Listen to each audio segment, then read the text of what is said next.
Much. What an exciting day it is. It's a day when more than 1 billion plus Indians and indeed people around the world would be looking expectedly at the union budget. Less than an hour to go. The finance minister went to her office. She went to Rashtrapati Bhavan.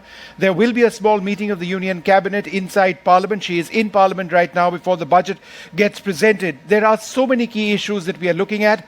The issue which a lot of people watching this bulletin would be, or this broadcast would be looking at, is potential relief on the income tax front. That makes sense, some would suggest, from so many perspectives. It drives growth. It enhances private consumption. The entire issue of capital expenditure and the role of private industry versus what the government is doing. Research and innovation, we've not spoken about that. AI is a consumption. And of course, job creation. And these are just a couple of issues. And of course, inflation, the basic inflation numbers, and of course, food inflation, which remains a cause of concern. So many issues which the finance minister will have to address. We're also joined at this stage by Mr. R. Mukundan, Vice President of CII. Thanks very much for being with us. And we've also got Vivek Gupta, partner and leader at Deloitte, with us. Thank you, Vivek, for being with us. Mr. Mukundan, let's talk a little bit about job creation right now. If you look at what the economic survey said, we need to be creating 80 lakh jobs on a consistent basis each year for 20 years. How does that happen?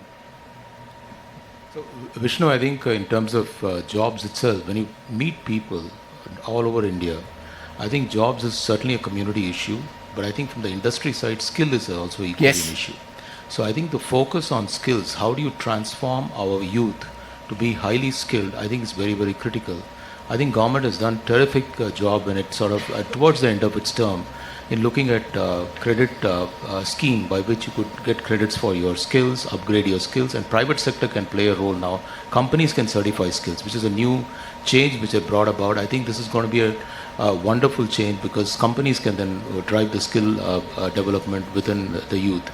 The second issue as far as jobs are concerned, whether we like it or not, jobs will be created in MSME. I think very, very critical. But more importantly, I think it is not just MSME. MSME, whatever we do with MSME has to be linked with our trade policy. There's a mention of fundamentally looking at this opportunity which is there in the world where they're looking for more resilience. How do we connect our MSME to international markets? Not just Indian market is going to be the second piece of the puzzle. Third is if we want to succeed in trade, I think what key issue is competitiveness. And the two factors which are critical for competitiveness are power and logistics. I think on logistics, we should continue the investment in infrastructure. We should continue to push hard in terms of making sure that our green transition, our move towards power availability in plenty, we continue the pace. I think these would be broadly, I would say, 4 or 5 things we need to do. Skills, focus on MSME, making sure infrastructure moves forward. You know, Vivek, just on the issue of skilling, it is so very important. There's been a mission for skilling in this country. But in terms of how that actually is generating fresh jobs, the numbers are not very impressive, at least the numbers which are visible to us. In terms of future initiatives linked to skilling and the scale at which it needs to be done, what are some of your key thoughts? See, India is one of the few countries in the world where our graduates are not directly employable in industry, or a large portion of our graduates are not directly employable in industry. I think both the private as well as the government sector have taken steps in order to make these graduates, or in order to make even school pass outs employable. Yeah. And that is where skill must come in. We are a country, in fact, the economic survey itself recognizes that over the next decade or so, service exports might go down. If service exports go down, it is very essential that for our vast population, we find a means to employ them gainfully. And skill development, I think, will be a core part of that. The economic survey also notes that both the government and the private sector must play its designated role in this. So I see that there will be a huge focus in education, there will be a huge focus in skill building in this budget. Mr. Mukundan, private consumption is lagging at just 4%. That basically goes to show that households at various levels, they just believe they don't have the money to spend, whether it's disposable incomes or even spends on necessary items. In terms of a policy initiative or something that the finance minister needs to do, what can be done to boost private consumption? So private consumption, clearly, I think we can look at some bit of rationalization on the GST, but that is not the focus of this Sure. budget. Certainly, it's out of the scope.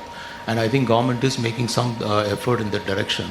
In addition to that, I think putting some money in the hands of people, and you had alluded to that when you gave your opening remarks, could be, but I'm not saying that is the only route to follow. I think the clear emphasis has to be that we create such an investment climate in the country that investment picks up, that creates jobs, that creates consumption. The other element I would certainly say is that we got to look at our agrarian economy more deeply. I think how do we improve agriculture productivity? How do we sort of boost the rural demand? One of the key issues between the demand itself has been that the rural demand has been lagging the urban demand, and I think putting more money and putting more investment in rural India will be very, very critical. Sure. Hopefully the budget is going to address that. You know, there were a couple of points which the Congress party came out with yesterday. I thought some of these made some good sense. A right to apprenticeship, protections for gig workers and the unorganized sector workers, and a minimum wage hike to 400 rupees per day. Just in terms of these three areas, because it employs millions of people, does something need to be done? You know, we always have to find a balance between what market forces will dictate and what will be legislated. And that's where I think some of these factors have to be very closely considered as to what will be absorbed by the market. To me, I think 2 points are important.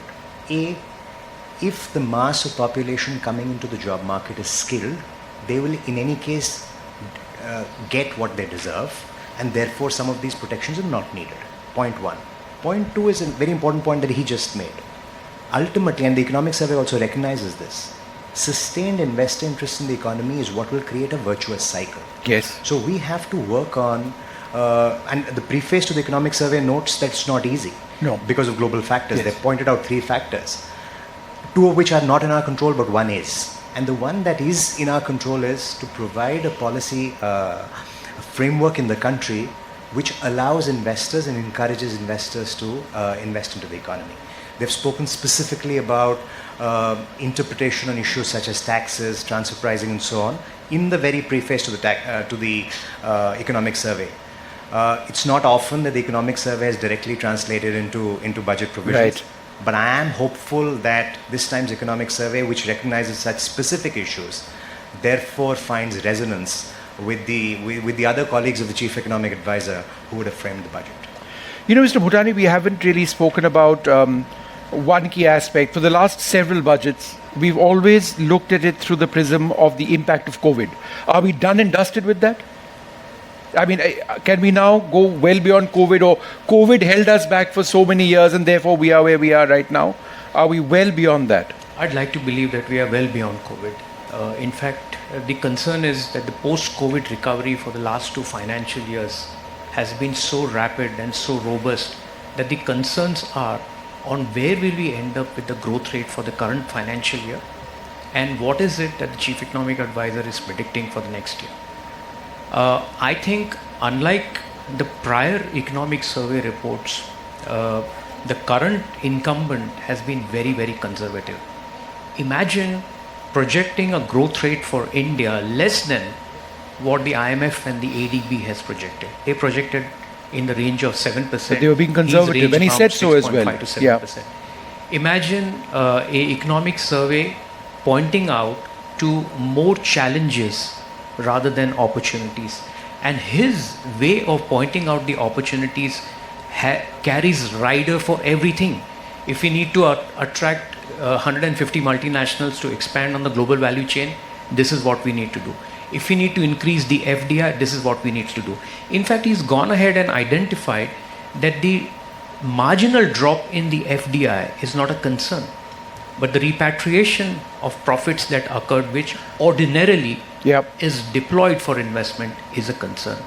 So I think on jobs, I just wanted to add few things to my colleagues. We have to look at the breakup of the job market. 60% of the job market, give and take here and there, is all self-employed. 20% is casual labor, and only 20% is the formal employment that we are looking at it. We tend to focus on the third category of employment, but the first 2 category employment are lost out. So I would anticipate that the focus of the budget could be in certain industries which are capable of not just creating the formal employment, the third category, but it has a multiplier impact on the first two categories of jobs, casual labor. So for example, if you grow on the global capability center, or if you grow on the manufacturing side, you have more opportunities for casual labor, contract labor.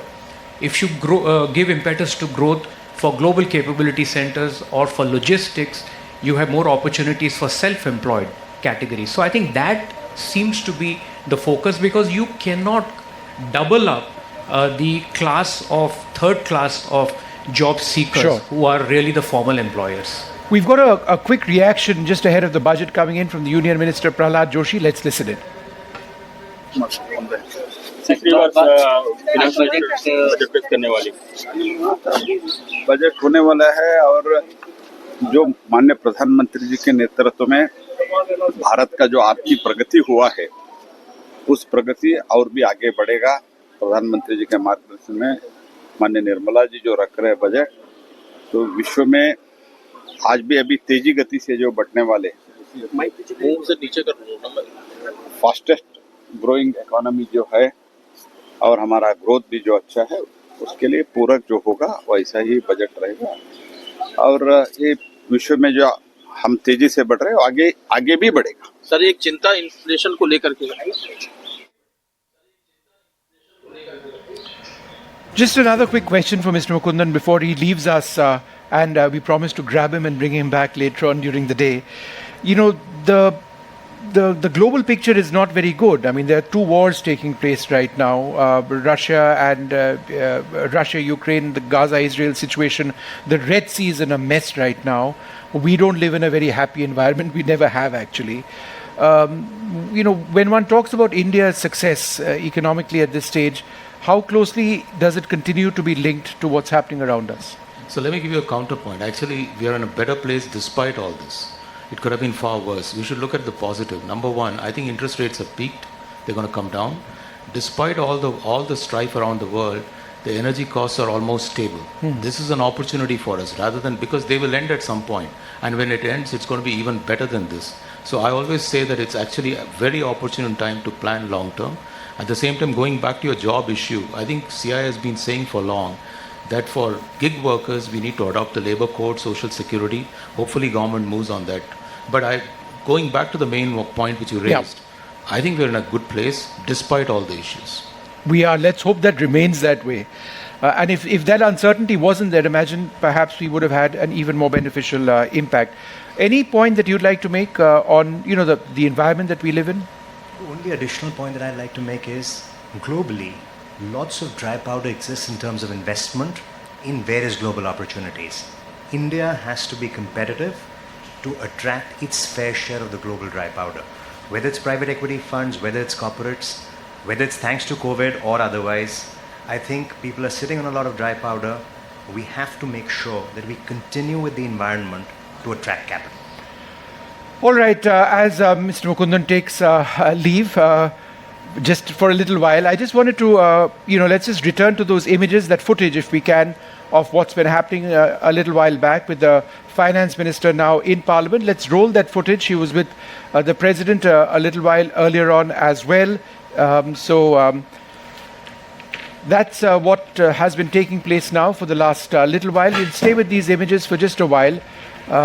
We've had several images coming in. So it's going to all start right now. It's 10:20, another 40 minutes away. There's a meeting of the Union Cabinet. That takes place in Parliament as well. That is essentially a stamp of approval for the budget. It is a formality. It's not as if anything radical can actually take place at this stage. But let me come back to you, Vivek. In as much as we talk about job creation and in as much as we talk about what needs to be done and skilling, there is what the economic survey says is the worry of artificial intelligence, a huge pall of uncertainty. When we talk about skilling, we talk about skilling at all levels, right? But the concern about AI is that it affects skill levels low, semi, and high. And this is a reality. We can't get away from it. That being the case, how do we address the concerns? If we roll back into history, and I don't want to be philosophical, at the time the Industrial Revolution happened, people felt that job creation worldwide would go away because you would have these giant machines that will do what humans were doing up until now. I look at artificial intelligence as just one more step in that continuum. How this expands the opportunity universe. When the internet came, we all felt that lots of stuff will die down. But actually, each such revolution puts in place a chain of events which, if properly managed, can grow the world dramatically. Ultimately, all job creation, all economic pooling happens if you're creating economic value. Yep. Therefore, attract investor interest, utilize every such revolution in the best way possible. That is what I would say. Okay. So I'm not quite so concerned. I'm actually concerned from the perspective that if our service exports were to go down, that impacts a wide category of people. So what are we going to do? And I think the government is looking at manufacturing. The government is looking at alternative means to see how will India react if some of this were to happen.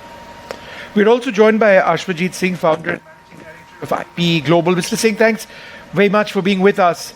Let me put you on the spot right up off the top. What are your three major expectations of Nirmala Sitharaman as she gets set to present the budget? I can't hear anything, Ji. I can't hear anything, Ji. Can you hear me now? All right, we'll come back to him in a little while from now.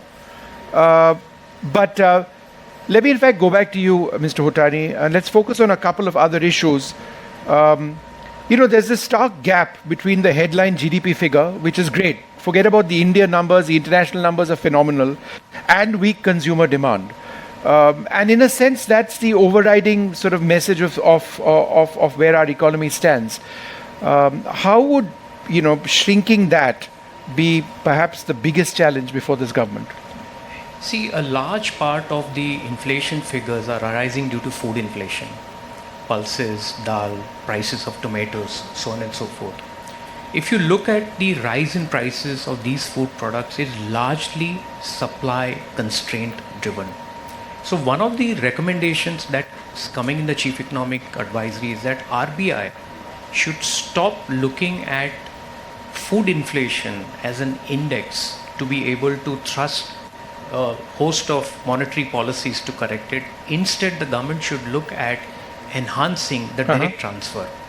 So it is very much possible that there could be a change in the approach of the government to be able to deal with the food inflation. Remember, the food inflation is impacting the common man, and these common man constitutes a large part of the voter category. Businesses are least concerned with the food inflation. Yeah. So you could see a enhancement in the direct transfer scheme to be able to address the issue of core inflation, because this will assume center stage in the minds of the Prime Minister and the Finance Minister. All right, images of the Prime Minister, we just sort of saw him there going into Parliament. There's a lot riding for this government, Modi 3.0, with this budget. They've come into power with weaker numbers, but the impetus for economic growth, absolutely imperative. There would be perhaps sharper scrutiny of the budget that in the past, with a larger voice, as it were, numerically at least, in Parliament of the opposition. So that's what we can sort of bring you at this stage. Let's just stay with these images for a moment. And I just want to know if we've got Mr. Ashwajit Singh back with us. Have we got Mr. Singh back with us? All right, Mr. Rajan Navani joins us from the studio. Thanks, Mr. Navani, very much for being with us. It's a question which I've been trying to sort of ask a lot of our panelists. I'll put you on the spot. Your three big budget expectations. I think it'll be in the context of one big event which is happening, which has not happened. I think we are in the biggest technology revolution that the world has ever seen. Don't say AI now. Not AI. It is multiple convergence of multiple technologies. And I think that leads to digital, green, all of these, because I think today's budget is a directional budget. Everyone's looking forward to, how India and industry can invest further around certain themes. So definitely, incentive to invest in more capital, investments. I think infrastructure, again, including digital, is a very, very large part. India's played a big lead in, digital public infrastructure, and how do we use that as a new way of showing what India can potentially do towards job creation. I think which is a big thing is the inclusivity and the multimodality of moving from jobs to livelihoods. I think the ability to understand again what technology driven change can make that happen and certain incentives there. A large investment, I mean, I would look at allocation towards reskilling is a big one, because that's again something that is going to be needed, skilling, building capacity in young people. And I feel the biggest shift again, and I know you mentioned not to mention Gen AI, but I cannot not mention that because we're deeply engaged with Gen Zs and we see this digital always generation. Digitization, the technologies that ride on top of that are going to shape the future of a lot of what India can potentially do globally.